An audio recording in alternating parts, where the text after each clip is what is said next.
Chào bạn, trong tuần này tin tức hot nhất trong giới nổi tiếng trong tất nhiên là chuyện chủ trì Thiếu Lâm Tự Thị Vĩnh Tính bị điều tra. Thật ra mình luôn có thông cảm tại sao người Trung Quốc đã theo thuyết vô thần rồi vẫn còn hứng thú với những ngôi chùa từng bị họ cái mạng.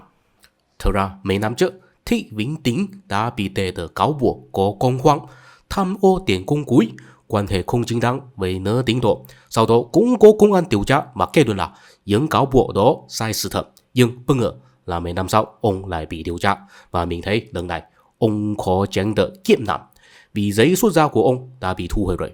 Rõ ràng là chính phủ đã quyết định kỷ luật ông. Trước đây, ông đã là một người luôn gây tranh luận vì quá thành công. Theo Wikipedia tiếng Trung, ông sinh năm 1965 tại An Huy, 16 tuổi xuất gia tại Thiếu Lâm Tự, 21 tuổi đã thành lập Hiệp hội Nghiên cứu Quyền pháp Thiếu Lâm Tự và đảm nhiệm phó chủ tịch, trở thành người tiên phong trong việc hiện đại hóa, quảng bá và thương mại hóa hình ảnh Thiếu Lâm Tự trên toàn cầu. Ông sáng lập nhiều tổ chức như Tuổi Võ Tăng, Hội Nghiên cứu Thi ca Thiền Tông, Công ty Truyền thông, Viện Thơ Pháp và trang web chính thức của chùa. Dưới sự dẫn dắt của ông, Thiếu Lâm Tự đầy mạnh giao lưu với hơn 40 quốc gia, trở thành biểu tượng văn hóa Trung Hoa hiện đại. Danh tiếng quốc tế của Thiếu Lâm Tự tăng vọt, mang lại nguồn thu kinh tế khổng lồ. Riêng năm 2006, điểm bán vé tham quan đã vỡ mốc 100 triệu nhân dân tệ. Hệ thống phân biệt ở nước ngoài mang về khoảng 10 triệu bảng mỗi năm, trong đó 1/3 chuyển về chùa.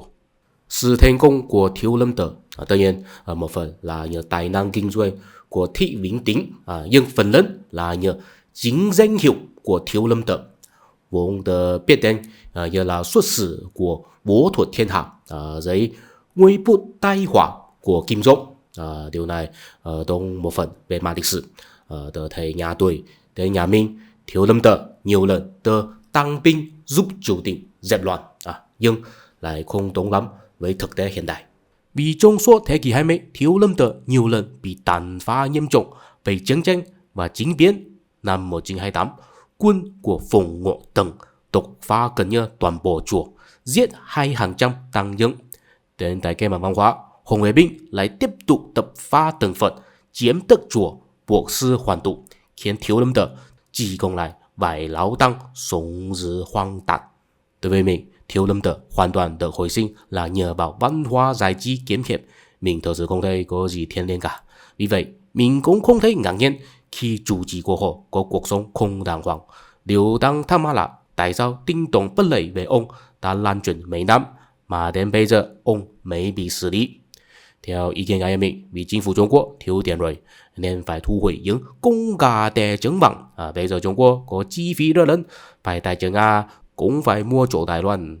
Điều này cũng liên quan đến một sự kiện khiến nhiều người trong giới hoa ngữ hải ngoại bàn luận nhưng ít người Việt quan tâm. Đó là cuộc bầu cử bãi nhiệm nghị viên của Đài Loan vừa mới kết thúc vào ngày 26 tháng 7.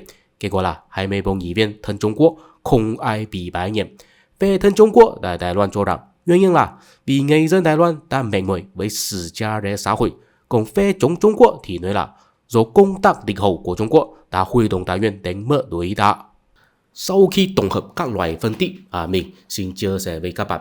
Mặc dù Đài Loan đã là quốc gia phát triển, nhưng vì thiếu nền tảng của một trật tự quốc gia, cho nên họ sẽ gặp phải tình huống lúng túng trong việc định hướng nhà nước.